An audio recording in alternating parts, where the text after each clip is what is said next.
Bismillahirrahmanirrahim. Assalamualaikum warahmatullahi wabarakatuh.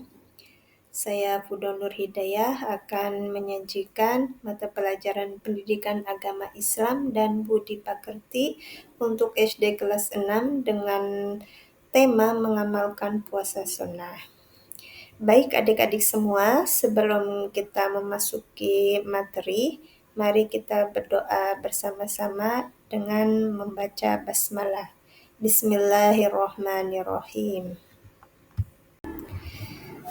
Untuk kompetensi dasar dari pembelajaran ini, yang pertama yaitu menjelaskan makna puasa sunnah dengan baik dan benar. Yang kedua, menjelaskan jenis-jenis puasa sunnah. Yang ketiga, ketentuan tata cara pelaksanaan puasa sunnah. Yang keempat, hikmah puasa sunnah.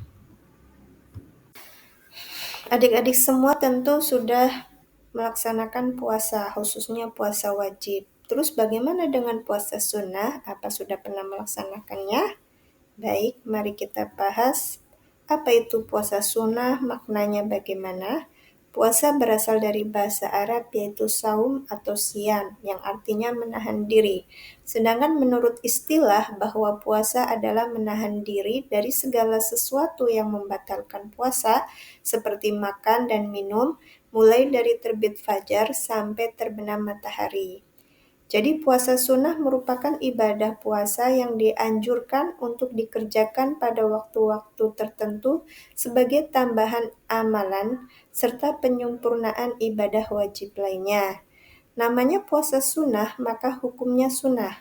Apabila dikerjakan mendapat pahala, apabila tidak dikerjakan tidak berdosa. Tujuan pelaksanaan ibadah puasa adalah untuk mendekatkan diri dan mendapatkan ganjaran pahala dari Allah Subhanahu wa Ta'ala.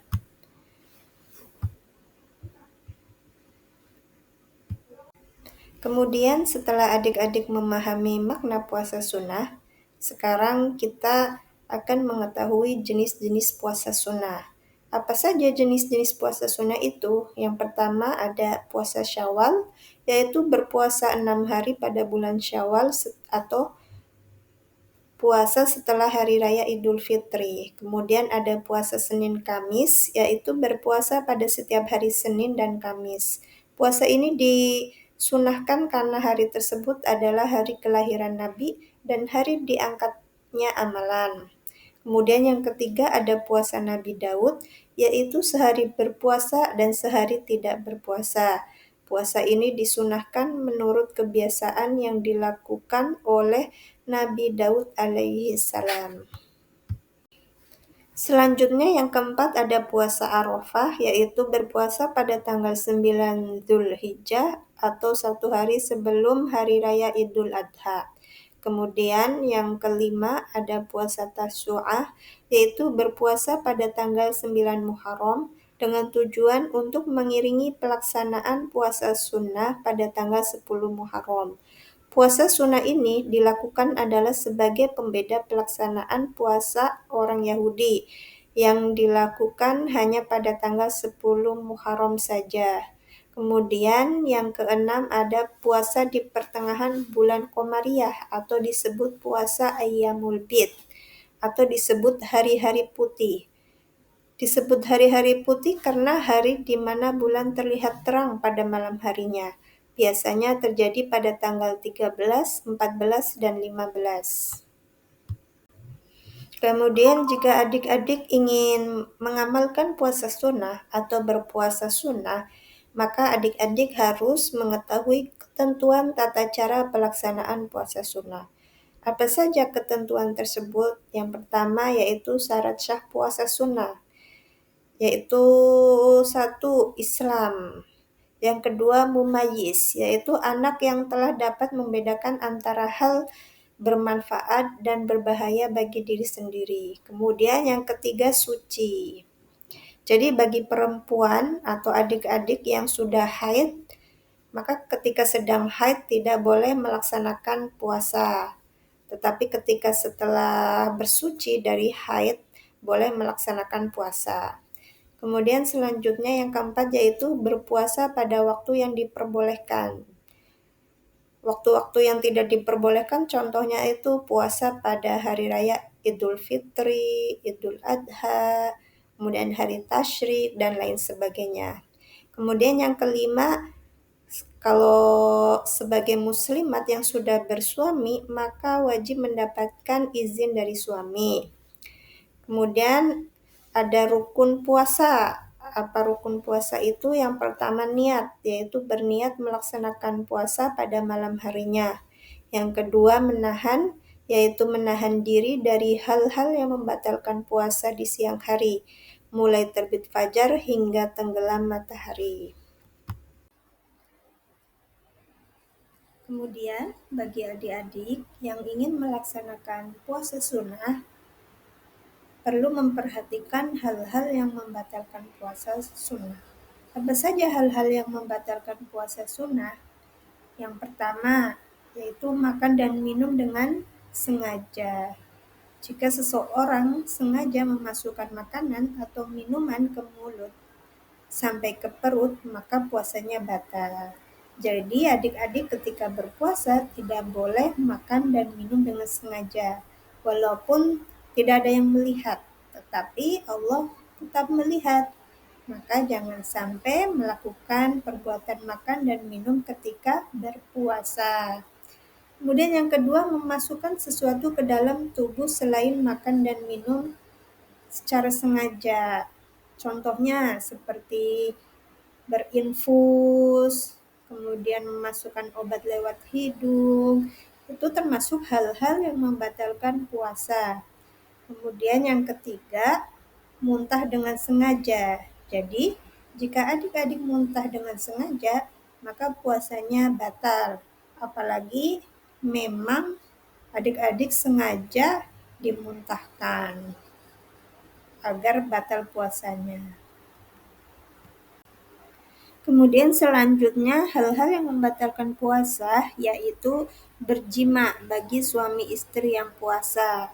Ya, walaupun adik-adik di sini masih kecil, belum memahami berjima, tetapi ini perlu diketahui. Jadi nanti saat dewasa adik-adik akan paham bahwa berjima akan membatalkan puasa. Kemudian yang kedua yaitu keluar darah haid atau nifas bagi perempuan. Jadi misalnya kalau lagi puasa tiba-tiba haid, maka puasanya harus dibatalkan karena haid termasuk hal-hal yang membatalkan puasa karena termasuk tidak suci. Begitu juga nifas. Nifas ini bagi perempuan yang habis melahirkan. Ini juga tidak boleh berpuasa. Kemudian yang terakhir yaitu gila atau hilang akal, yaitu jika seseorang kehilangan akal saat puasa, puasanya batal. Atau orang-orang yang sudah gila, maka itu tidak wajib berpuasa. Kemudian, mengapa Allah menganjurkan kita berpuasa? Ternyata dalam berpuasa itu memiliki beberapa hikmah atau manfaat. Yang pertama yaitu penyempurnaan kekurangan ibadah wajib. Yang kedua meningkatkan ketakwaan kepada Allah. Kemudian yang ketiga menjaga kesehatan dan kebugaran. Keempat menumbuhkan kepedulian sosial. Yang kelima menegakkan sunnah-sunnah Rasulullah Shallallahu Alaihi Wasallam. Selanjutnya, pelaksanaan puasa Arafah yang dianjurkan oleh Rasulullah dengan tujuan agar orang yang berpuasa memiliki sikap tenggang rasa dan memikirkan orang-orang yang berada di padang Arafah, di mana mereka memenuhi panggilan Allah dan meminta ampun kepada Allah Subhanahu wa taala. Kemudian, hikmah dari puasa Asyura, puasa ini dianjurkan sebagai ungkapan rasa syukur atas kemenangan Nabi Musa alaihi salam. Kemudian puasa 6 hari di bulan Syawal juga memiliki keutamaan sebagaimana yang dijelaskan dalam hadis Rasulullah. Barang siapa yang berpuasa di bulan Ramadan, lalu dia lanjutkan dengan berpuasa 6 hari di bulan Syawal, maka seakan-akan dia telah berpuasa selama 1 tahun. Jadi, kesimpulan dari pembelajaran ini adalah Puasa sunnah adalah salah satu ibadah yang dianjurkan oleh Allah Subhanahu wa Ta'ala.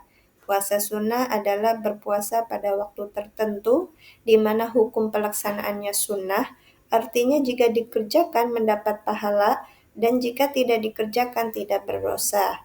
Jenis puasa sunnah antara lain puasa Syawal, Senin Kamis, puasa Arafah, puasa Asyura, puasa Ayyamul Bid, puasa Sya'ban, puasa Tasu'a, dan puasa Nabi Daud.